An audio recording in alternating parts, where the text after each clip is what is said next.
Chapter 5 in your maternity book is covering the fetal development.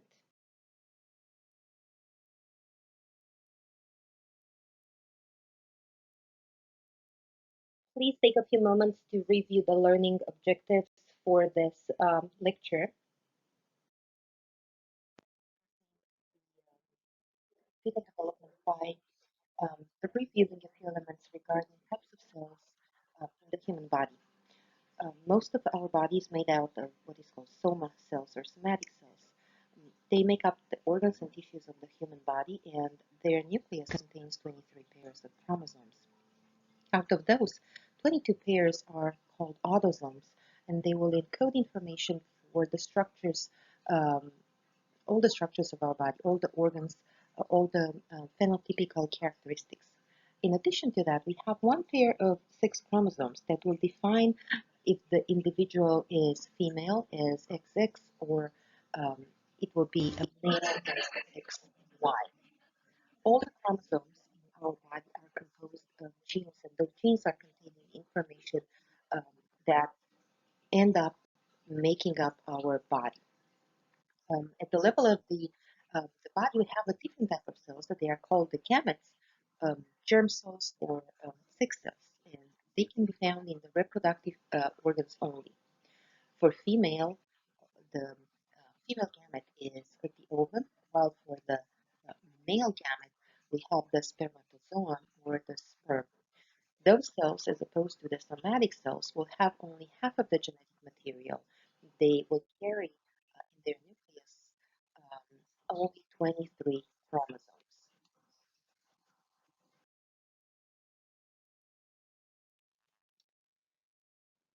So when we discuss um, those cells that are involved in the process of developing a new human being, a gamete, we need to review the types of cellular division. And there are two types of cellular division, and they are both involved in the creation of human life. One is the mitosis, and one is called meiosis. The mitosis is that process that will result in forming new somatic or body cells. In this process, each daughter cell will have the same number of chromosomes as the parent cell. And again, this is typical for every single tissue in our body except for the reproductive cells. On the other hand, we have the meiosis, and the meiosis is that process that will result in forming the gametes. And in the gametes, we have only half of the number of chromosomes. They each have only 23 chromosomes. The female gamete, the ovum, will undergo meiosis in ovary just before ovulation, while the while the male germ cells, the spermatozoa, will divide in the seminiferous tubules of the testis. And if in the male case that this process happens all the time, from the point where that um, person reaches puberty, it happens all the time in the seminiferous tubules. For the female, the meiosis will take place in only one cell and in a certain cyclicity each month. We're going to describe now the process for each of the gametes, and we'll start with the male gamete, with the sperm. The spermatogenesis begins at puberty, and it takes place in the testis, where we have a specific cell that is called the spermatocyte, and you can see it in the image in this slide. Uh, and this cell contains what is called a 2N, two pairs, and that means that they have 46 chromosomes. This primary spermatocyte will undergo what is called the first meiosis. And through this division, as a result, we'll have a final number of 2 cells that have only 23 chromosomes in each. Those 2 cells will go through a secondary division, this time being, if you look into that and you see, it's not the meiosis, it will not going to separate in two different, will not going to separate the chromosomes again in half, but it will be a mitosis. And as a result of that, from each spermatocyte, we have a result of 4 gametes. From that point, becoming the sperm, those cells will not gonna divide anymore at all. Now, looking at the female side of the process of oogenesis, this is a little bit different than in the case of the sperm formation.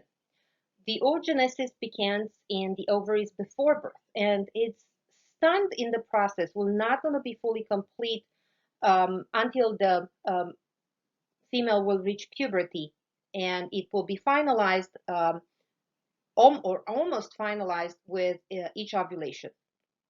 At birth, the female ovaries contains a type of cell that is called primary oocytes. And those oocytes have completed the prophase stage of the first meiotic division. Once a month, one of those oocytes will complete this first meiotic division just before ovulation. And as a result of that, to compare and contrast with the spermatogenesis, you see that I have a result of 2 cells, however, they are unequal in size. One is the secondary oocyte, just like we had the secondary spermatocyte in males. And in addition to that, we have a small particle that is called the first polar body, which is very, very small, has almost no cytoplasm, and will be absorbed, will disappear. The secondary oocyte will begin its second meiotic division at the moment of ovulation, resulting at the beginning oocyte that will mature into an ovum. The ovum will not complete the process unless a sperm will fertilize it. So the question number 1 is asking you, in the development of a human being, a process occurs in which cell dividing to produce a germ cell with 23 unpaired chromosomes. What is this process called? And the options are meiosis, mitosis, oogenesis, or gametogenesis. The answer is meiosis. Meiosis is the process by which gametes undergo 2 sequential cellular divisions of the nucleus. This process will reduce the number of chromosomes in the gametes by half. So each gamete having only 23 chromosomes will bring only half of the genetic luggage, which is called the haploid genetic luggage to the new human being. There are 3 stages of human development during pregnancy, and those are pre-embryonic, that begins at fertilization and lasts through the end of 2nd week after. The embryonic stage that begins approximately 2 weeks after fertilization and ends at the end of week 8 after. And by the end of the embryonic stage, pretty much all the organs are already formed, and they just continue to develop. And the fetal stage begins at week 9 after fertilization and ends at birth. And we'll describe each of those. Let's look first into the pre-embryonic stage. We just said that this stage begins with the fertilization and lasts for 2 weeks. During this process, there will be a sequence of cellular division, and also the implantation of the new form structure will occur during this developmental stage. The conception occurs when the ovum is situated in the outermost half of the fallopian tube. That means that a sperm and the ovum need to meet in a very specific part of the fallopian tube. Otherwise, even if fertilization will happen, that will not going to result into a new product of conception, because the implantation will not going to be possible. A zygote is represented by a diploid number of chromosomes. The zygote is the result of the fertilization and has the double number of chromosomes. At this stage, pre-embryonic, the gender is determined because at the moment of fertilization, there is only one sperm that is able to fertilize the ovum. And that sperm can be either an X or an Y. So there is always a 50-50 chance that one of the genders will occur. It is important here to remind you that once the sperm is present in the reproductive system of a female, the sperm will live up to 72 hours after ejaculation, with those sperms carrying an X chromosome being a little bit bigger and stronger and able to survive a little bit longer as opposed to the Y chromosomes. And the ovum is able to be fertile for a maximum of 48 hours after ovulation. After that, it will be absorbed, or will be destroyed and absorbed by the body. If we look into that, it means that we have a window of opportunity for conception that it should be calculated as about 3 days before until 2 days after ovulation, and not more than that. Once the zygote formed, the cells start very quick to divide, and the zygote will transform from 1 into 2 cells that will become 4 cells, that will become 8, and so forth. And everything happens through this time mitotic division. So all those cells will have 46 chromosomes. And while the zygote is developing and goes through what is called the cleavage process, this process of division and multiplying the cells is called the cleavage process. The zygote is also traveling through the fallopian tubes toward the uterus. Roughly by 3 days after fertilization, the total cell count in that ball of cells is around 32, and it looks like a cluster of cells, and now it's called morula. And morula means in Latin a mulberry, because that's what the morula resemble. At this stage, the morula is inside the uterine cavity, and about day 5 after fertilization, this cell mass that continues to grow will be called the blastocyst. And the blastocyst is called like that because it has 3 parts. An outer layer of cells that is called the trophoblast, that is a fluid-filled hollow core, and an inner cell mass. And this trophoblast will go and transform into the structure that will nourish and protect the developing product of conception. By the end of the pre-embryonic period, the inner cell mass will become the embryonic disc that slowly will develop into a fetus.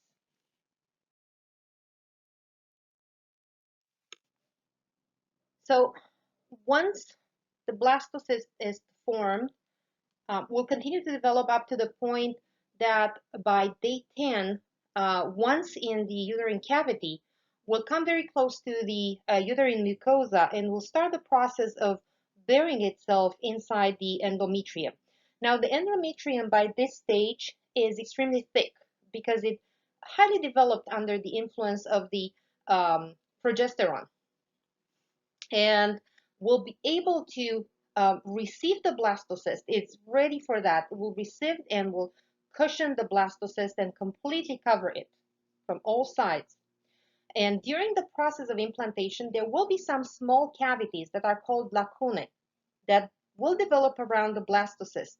And in those small cavities, maternal blood will pool and will allow for the nutrients from the maternal blood to reach the blastocyst, along with those places will also clean the metabolic waste from the blastocyst. It's kind of a primitive type of blood supply to this very initial structure.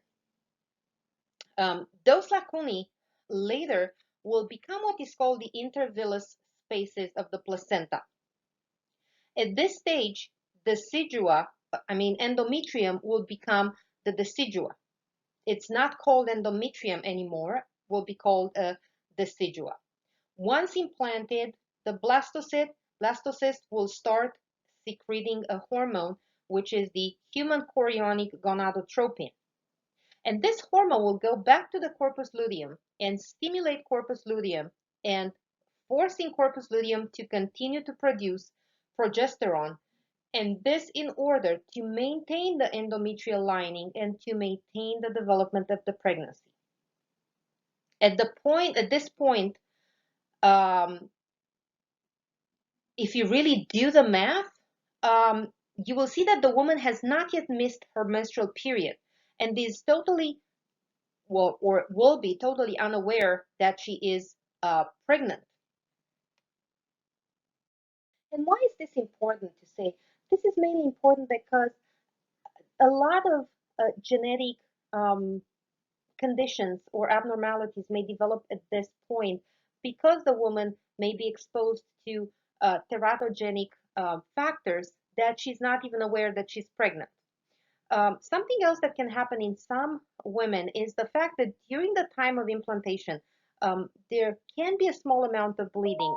And this bleeding is called an implantation bleeding. And some of the women will mistake this bleeding as a menstrual period that is usually maybe smaller than the regular one, and she will mistakenly, because of that, miscalculate the fetal age based on the last period.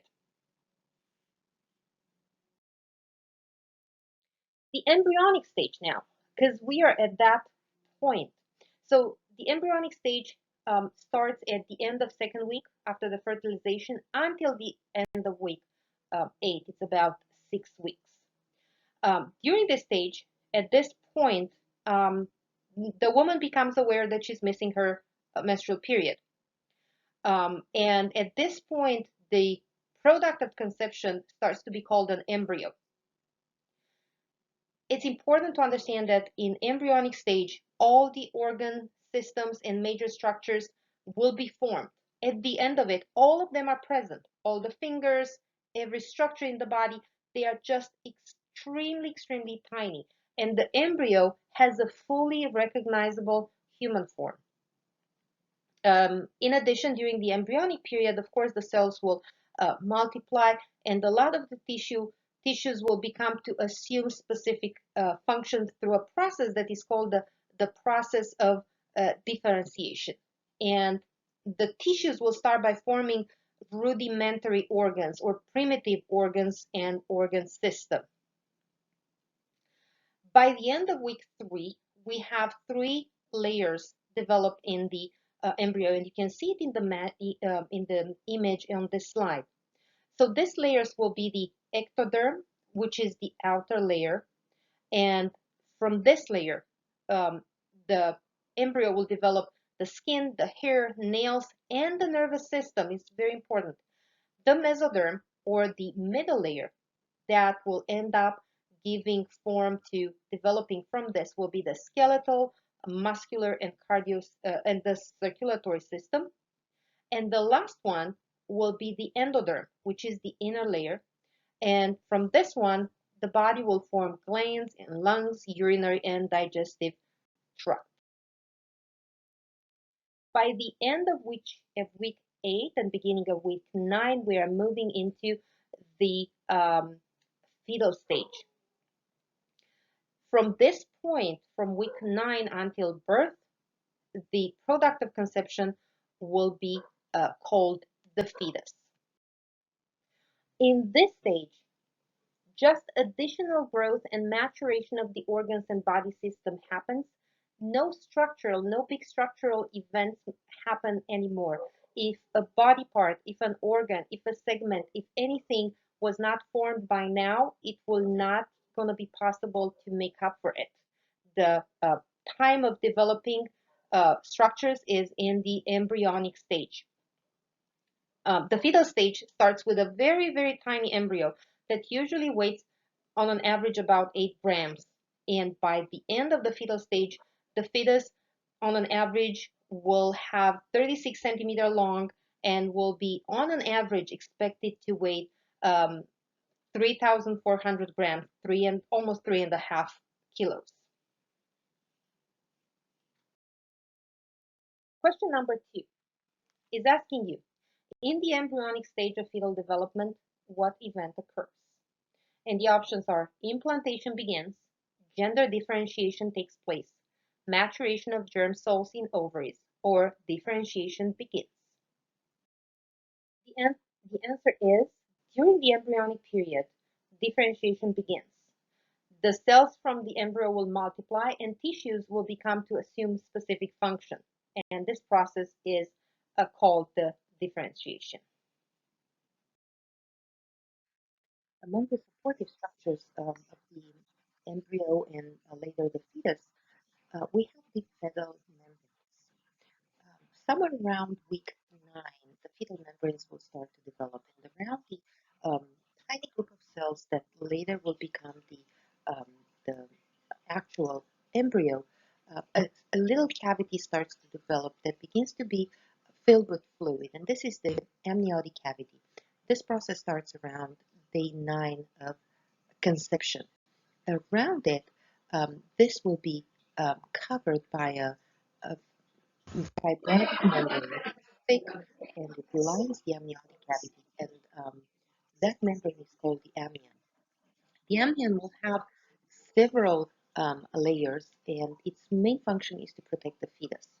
And if you look into the picture on your right side, into the image on the right side of the screen, you see that will form the inner part of the sac, and inside this place, the amniotic cavity is where the fetus will develop. On the outside, we have a second layer, also a thick fibrotic tissue. This time, this membrane is tightly attached to the maternal side um, because it's made up, if you look at the image, you see how it's actually made up of the lining of the uterus that initially um, engulfed and included inside the morula. Now, between the amniotic uh, between the amnion and the chorion, the second layer, there is a cavity that is called the chorionic cavity. Slowly and steady, starting in week 4, this chorionic cavity starts to almost disappear. At a certain point, those two membranes will touch each other and will glide against each other and will offer a reinforced protection to the um, embryo and later the fetus, while the fetus will develop along with the um, uterine cavity. However, those two membranes will never fuse together. They will always still, still be that um, um, chorionic cavity, um, almost inexistent, but still present. The amniotic fluid is that type of very specialized fluid that will fill the amniotic cavity. And it has several functions, four, in fact. Probably the most important one is they provide physical protection, temperature regulation, because they maintain a constant temperature for the fetus. They provide the fetus with unrestricted movement and also allow for what is called a symmetrical growth. And from another point of view, if we are looking at the amniotic fluid, we can um, find a lot of information about the development of the fetus because the fetus um, will actually pee and not necessarily poop, but the amniotic fluid is flushing the respiratory system of the baby and the digestive system of the baby at any given point.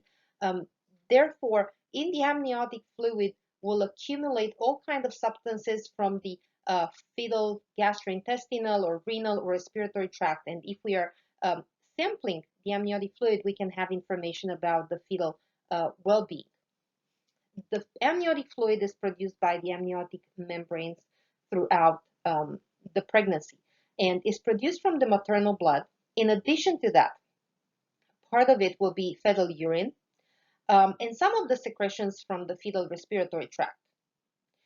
If we analyze the amniotic fluid, it's mostly water, up to 99%, with electrolytes and creatinine and urea and glucose, hormones, um, and some definitely fetal cells, And also there is a substance that is called vernix caseosa, and that's a very cheesy type of substance that covers completely the fetal skin.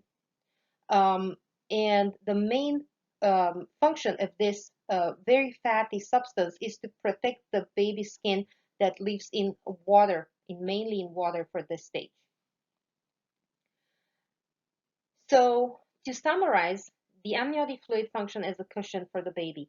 Let's say if the mother falls or she has an injury to the abdomen, um, those type of injuries up to a certain point will not going to be transmitted to the fetus. The amniotic fluid, the fluid inside, will absorb the shock wave. Also provide the constant temperature for the fetus.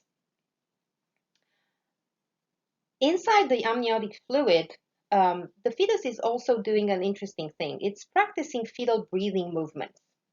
The fetus will start to um, inhale and exhale inside the amniotic fluid, doing the same type of movements that we do for inspiration and expiration. And the lungs will fill themselves with the amniotic fluid that will be periodically ingested and eliminated outside. Around week 22 or 20, between week 22 and week 28 of development, the fetal lungs will start to produce the surfactant that, if you remember, is that specific type of substance that allows our alveoli of the lungs to stay open and to not collapse in the process of breathing. In other words, the surfactant will decrease the surface tension in the alveoli. By sampling the amniotic fluid and measuring the amount of surfactant in there, because again, by breathing in and breathing out, the babies are flushing their lungs and they're flushing out surfactant also. So we can see how much surfactant we have in the amniotic fluid. We can determine if the fetal lung is mature enough for birth. In rare cases, especially in those patients that have an overdue type of pregnancy, sometimes we may find inside the amniotic fluid what is called the meconium. And the meconium is the first bowel movement of the infant. Sometimes it may happen inside the amniotic fluid. In some cases, when the fetus is stressed during pregnancy or labor, um, in those cases, the anal sphincter may relax and release meconium in the amniotic fluid. Normally, it happens after birth. As a sign for that, at the moment of birth, what we see that the amniotic fluid that needs to be pretty much clear and not having any kind of color has a green stain in it.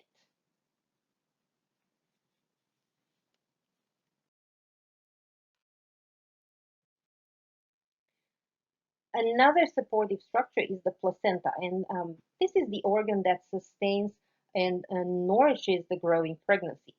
The placenta has three main functions, and those are to provide for the transfer and exchanging the substances, both the nutrients and the waste. It acts as a barrier to certain substances. It acts like a filter.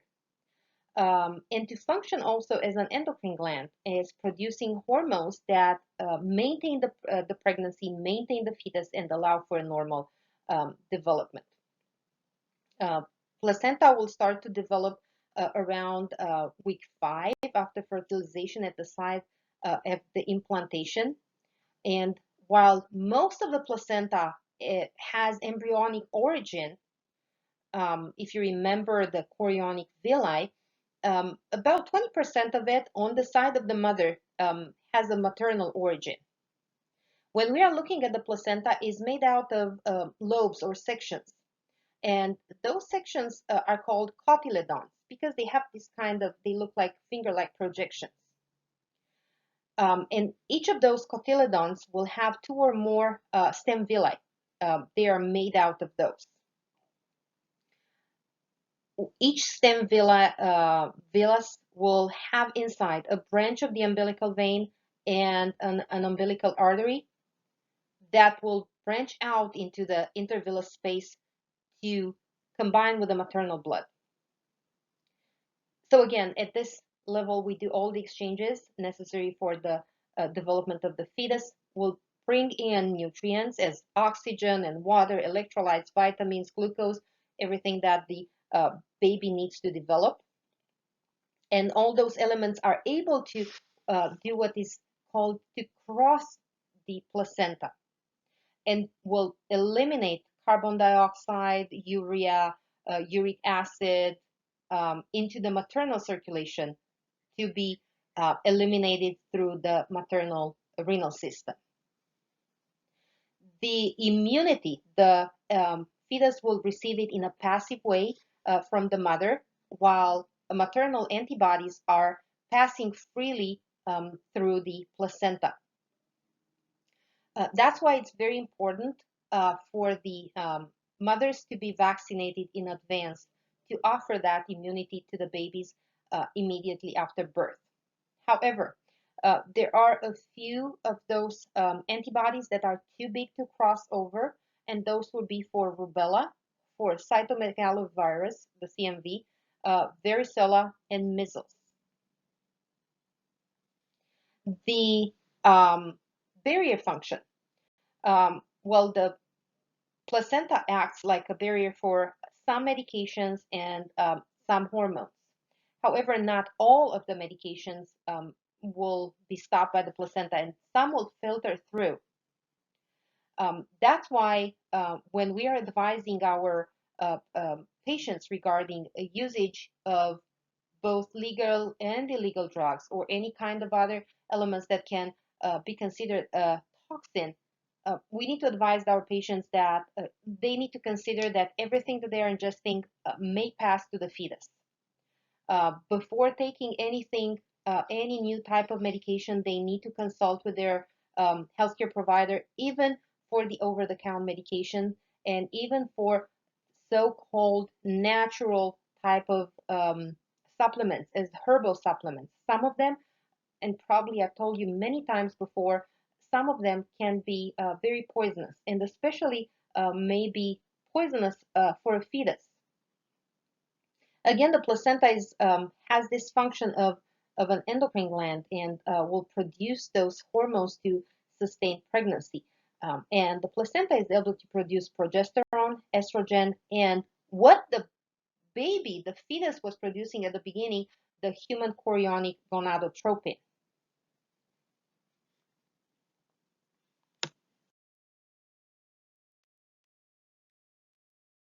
This slide is summarizing the previous function that I just described to you of um, nutrition from the placenta to the baby.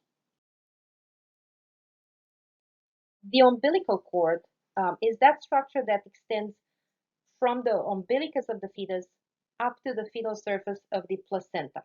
Inside the cord, we found two arteries that will bring, please remember this, arteries that will bring deoxygenated blood from the fetus to the placenta, and one vein that will carry oxygenated and nourished blood from the placenta to the fetus. So the only situation in the human body that will have an artery carrying deoxygenated blood is in the cord. In the fetus circulation, everything is it's reversed as opposed to the human body. Instead of having one artery that usually is followed by two veins, we have one vein followed by two arteries. The arteries in the umbilical cord will carry deoxygenated blood, while the vein will carry the oxygenated blood to the fetus. Those three vessels are included inside a jelly type of substance that is called the Wharton jelly. It's clear and gives support and flexibility and elasticity and will prevent the compression of the cord. Now, it's obvious that an unrestricted blood flow through the cord is critical to the growth and health of the fetus to receive all the nutrients and to be able to eliminate any type of waste products.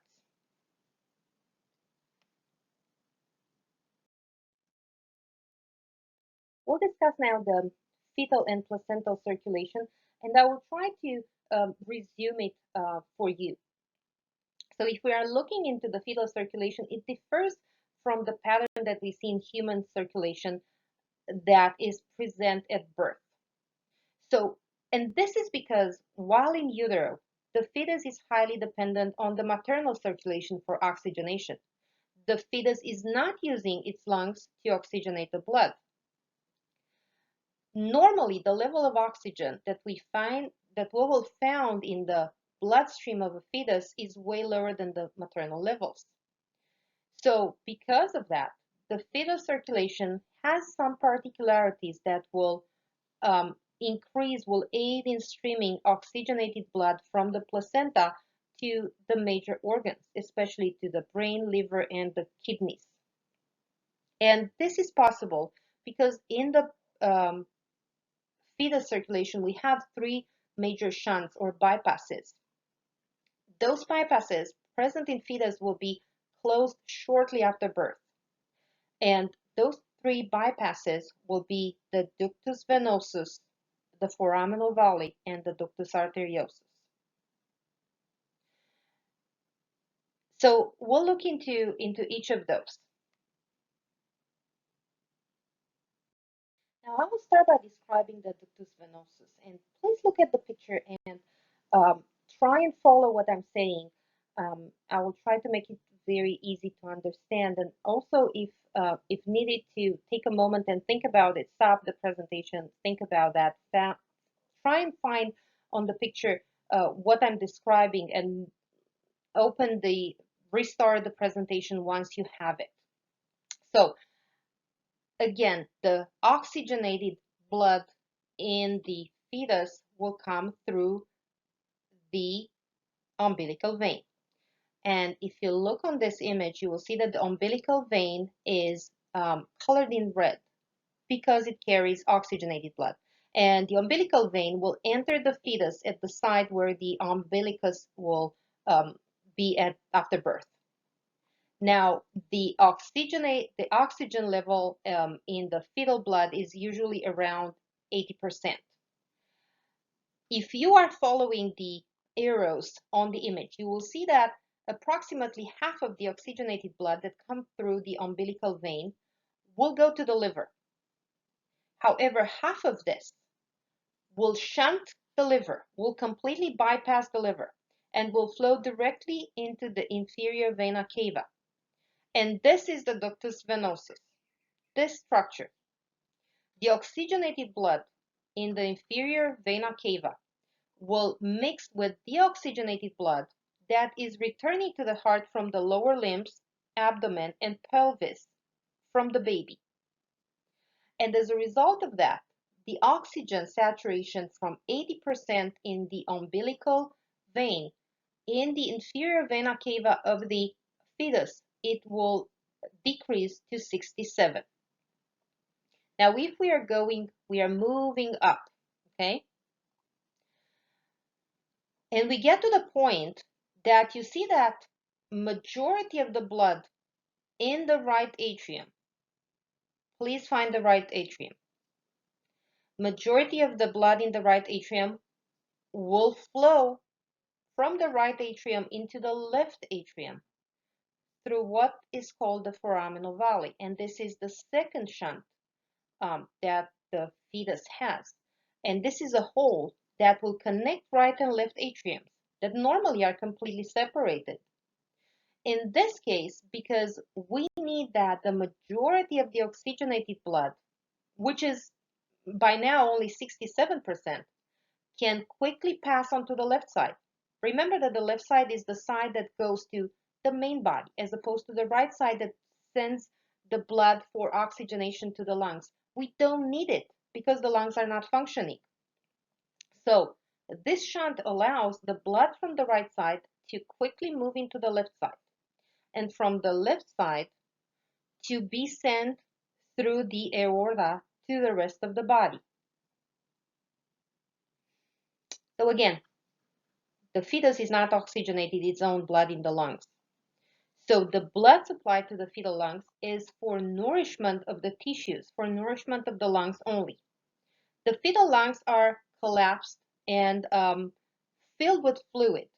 And as a result of that, because they are filled with fluid and not air, there is a high resistance at this level.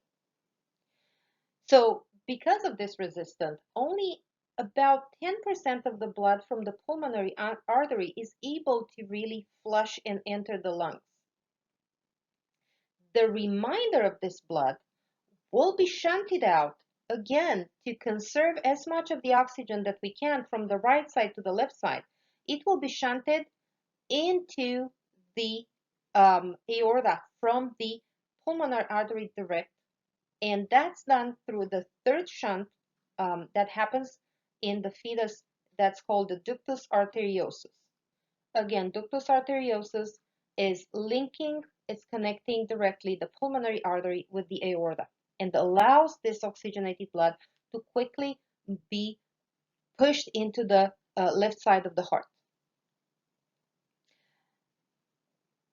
Now, it's true that in the left atrium, once the blood comes from the right atrium to the left atrium, it will mix with some deoxygenated blood. And this blood is the deoxygenated blood that returns to the heart from the lungs. At birth, when the umbilical cord is clamped, the fetal blood will not going to flow from the placenta to the baby's body for oxygenation. And that's the critical point when all the rapid physiological changes will take place and will make the baby take the first breath. It's essential to clamp the placenta. That allows the baby to get into a little bit of stress because the level of oxygen will decrease very quick, and that will make them take their first breath. After birth, ductus venosus, ductus arteriosus, and the umbilical vein and arteries all will constrict and will regress and will transform in ligaments. And those are present for the rest of the life. In some cases, the ductus arteriosus may still remain open, especially in those babies that are premature, and that will need to be fixed as a surgical procedure. Sometimes we can use, if it's not a very big one, we can use NSAIDs as ibuprofen. Has this type of very interesting quality of closing the ductus arteriosus. That's another reason why ibuprofen NSAIDs are not recommended or even a contraindication for pregnant women. They are not allowed to take them because there is a chance that they will close this shunt while they are still pregnant and the baby inside the womb still needs the ductus arteriosus open.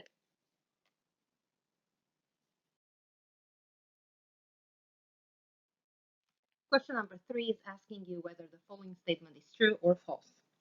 The ductus arteriosus carries oxygenated blood from the pulmonary artery to the aorta. The answer is true. The ductus arteriosus does connect the pulmonary artery and the aorta, and it carries oxygenated blood. We'll discuss now some special considerations related to the fetal development. And we'll start by looking into teratogens. And we define a teratogen any kind of substance that can cause a birth defect. The severity of the defect depends on when during the development of the product of conception that teratogen acts upon the fetus or the embryo.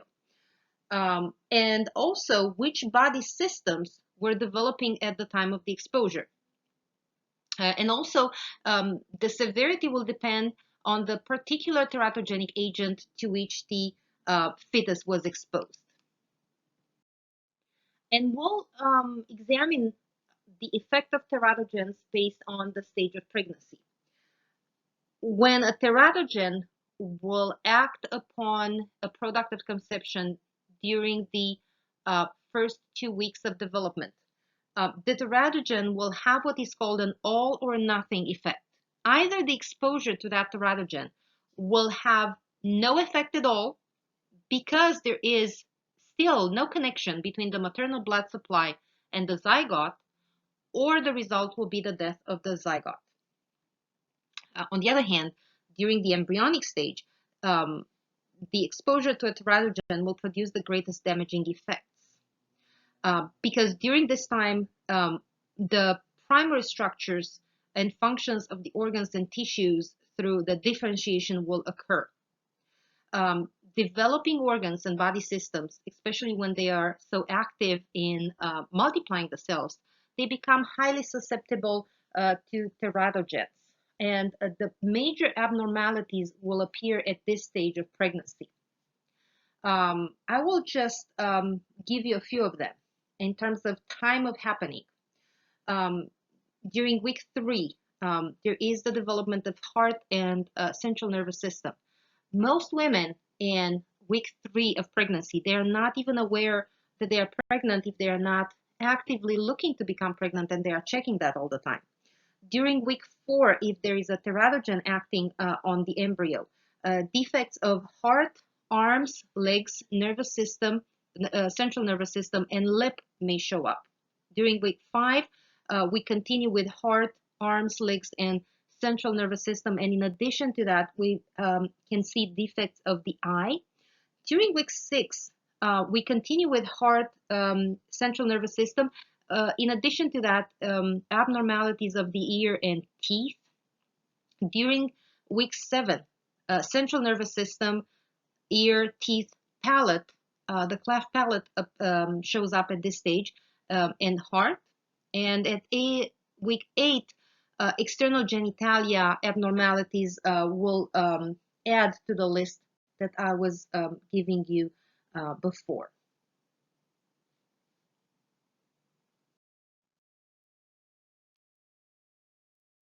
To finalize the effects of the teratogenic agents on the product of conception, if they will show up during the fetal stage, the effect will be less than during the embryonic period.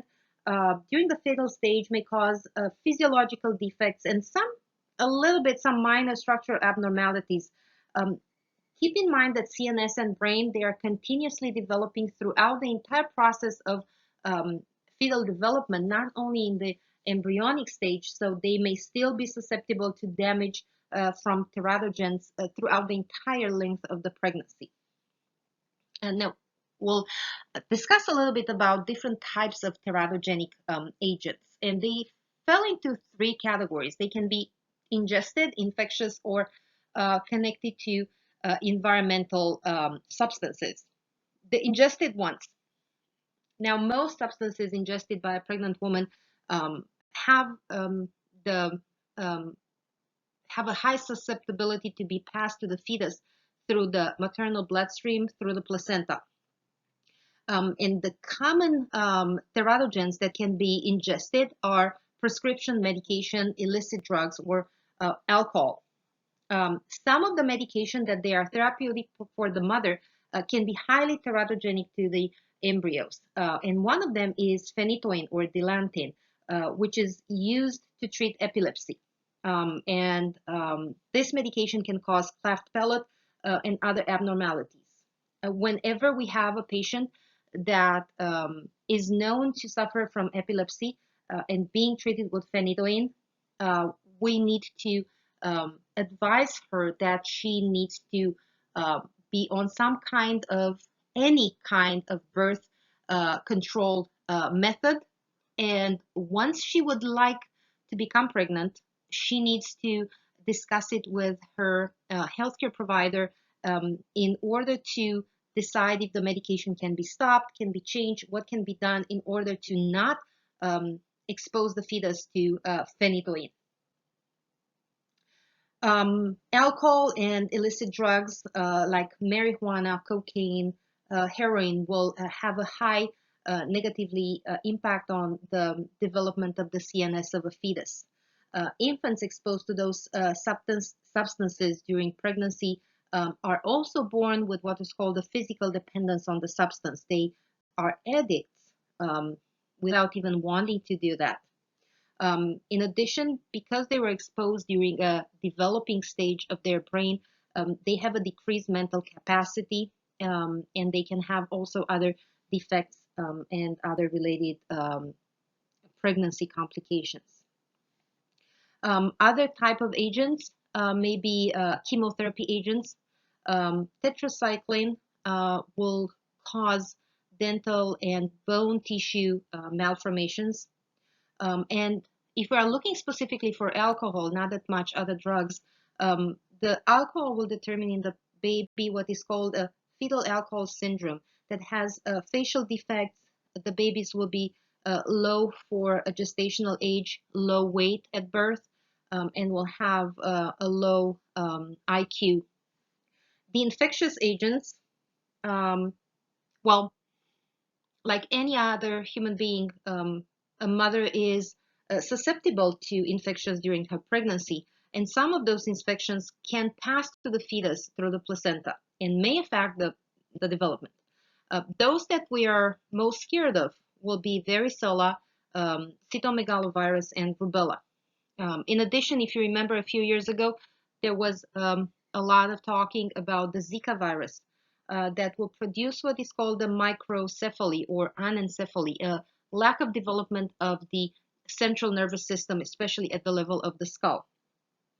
What we can do in this case is mainly prevention, uh, preventing becoming sick or being close to people that are sick. Um, Cooking thoroughly the foods, including meats, washing hands, and for Zika specifically and West Nile virus also, um, mosquitoes were identified as the vector for that. So avoiding being in areas that have mosquitoes. There is another condition that may cause fetal defects. That disease is called toxoplasmosis, and that's transmitted by cats. And it can get to a woman while changing cat litter because it's eliminated in the cat feces. So during the pregnancy, we will advise our patients that have cats not to clean any litter boxes or bird cages because that's another condition in the same family. It's called histoplasmosis, that is caused by a fungus that lives in bird droppings. Environmental substances include ionizing X-rays, radioactive substances, other chemicals.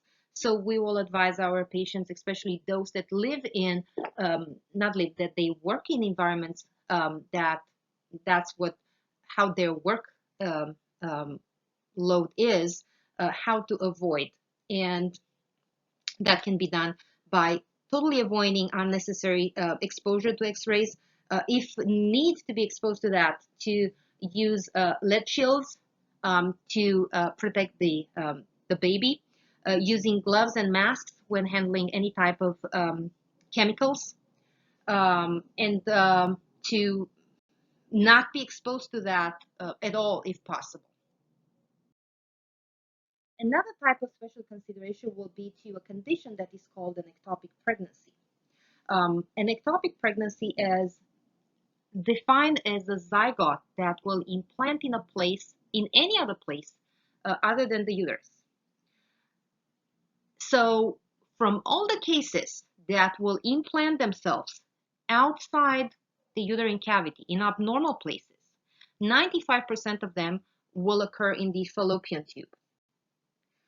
When it occurs in the fallopian tube, it's called tubal. We may have ovarian one. You can see in the picture. We can have abdominal one. We can have what is called an interstitial one when the implantation is so deep that it becomes implanted in the muscle of the uterus instead of being in the mucosa. And you can see that the lining is the yellow line while the rest of it is the muscle. We can have cervical implantations. All of those obviously abnormal. We'll refer a little bit more to the tubal pregnancy. And the cause for a tubal pregnancy is any kind of blockage or scarring of the fallopian tube that will not allow the fertilized egg to continue its travel toward the uterine cavity.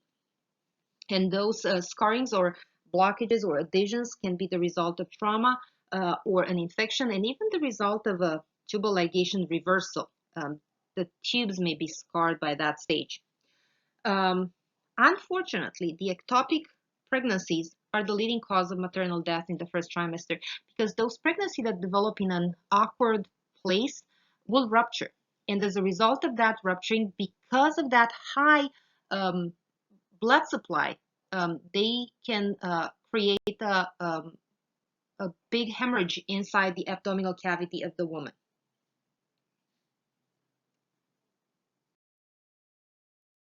Another special consideration will be what is called a multifetal pregnancy. And the normal pregnancy in humans is just one product of conception, one baby. So whatever is more than one for humans will be called a multifetal pregnancy, and it will be abnormal. We can have twins, triplets, and now with the IVF and all this assisted reproductive procedures that we perform, it can be even more. Naturally, the twin pregnancies in US are about 1 in 250 deliveries, with triplets occurring in 1 in 8,000 and quadruplets in 1 in 600,000 pregnancies. So they are very, very rare, happening as a natural phenomenon. Again, things change with the IVF. How do we define those multifetal pregnancy? We can have twins that are identical or fraternal. The identical twins will be those that are the monozygotic twins. They are identical because they start with one from the same egg. That one egg will divide into two zygotes immediately after fertilization, and as a result of that, we'll have two identically genetically. So in this case of monozygotic twins, we start with one egg and one sperm. So genetically, they are totally identical. They share all this genetic materials, and because of that, they are the same gender. Always, if you see same gender twins, you will know that they are, or most of them are monozygotic. Now with IVF, you don't know. They may be the same gender and they can be fraternal because they were the result of IVF. Now, we have the fraternal twins that they develop from a separate egg and sperm fertilization. It's not that one egg is fertilized by two sperms. It's two eggs and two sperms that will be fertilized at the same time. Is very rare because of that. And they are called dizygotic twins because genetically they're completely different. They can be same sex or they can not have the same gender. Definitely their genetic material is not identical. In terms of how do they develop in the uterine cavity, we can define them in three ways. We can have those that are diamniotic, dichorionic. It means that they have two amniotic cavities with two chorions, completely separate. We can have them diamniotic monochorionic. They have two amniotic cavities, but one chorion. They share the same chorion, the same vascular supply. Or they can be monoamniotic, monochorionic, and this is when they both develop into the same cavity and they share the same placenta. So you can see them in the image. The dichorionic, diamniotic, that's the best scenario because they have their individual placentas, individual cavities.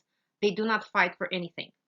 In diamniotic monochorionic or monochorionic diamniotic, monoamniotic, they are fighting for the same blood supply. They are having the same placenta. And sometimes the problem is that they can end up in having what is called twin-to-twin transfusion. One of the twins develops more and is kind of stealing the blood through the placenta from the other one.